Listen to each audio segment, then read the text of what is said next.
Clayton Kershaw said that he had nothing to prove, and he went out and proved whether he had nothing to prove or not. He was brilliant in Game 2.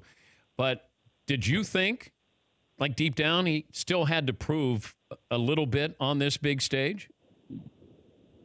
I don't think that in that one particular game, that's a moment where we decided to start Hyun-Jin Ryu because of the rest factor, where there was a lot made of that. I think the question of the postseason is a bigger question, and that's a question Clayton can answer. But I think in that particular situation, I don't think that – I do believe that he has nothing to prove, but I do think that there's a pride, there's an ego component that comes into it that wants to pitch well, and that's what he did. But also, and I know that the media makes a big deal out of this, and I don't know how much is coincidence. I don't know how much is that's just some pitchers are wired differently when it comes to the postseason, and you were there with Curt Schilling. There's no better big game pitcher that we've seen in the last 20 years than Schilling.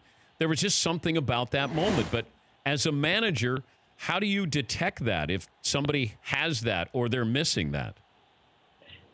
Well, you know what, Dan, I look, Clayton's 20 starts in the postseason or 21 starts or whatever it might be. So I can't really go back and look at every start. But I will say, I will echo what you said about Curt Schilling. For me, there's no bigger big game pitcher that I've seen. The ability to prepare and execute the way that Schill did.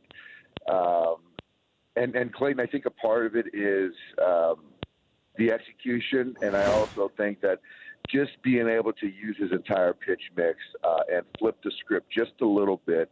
And I think that when teams prepare in a postseason, at times it calls for that, because the preparation is so kind of fine-tuned. For more Dan Patrick Show, tune to Audience Channel 239 on DirecTV or download the Dan Patrick Show app.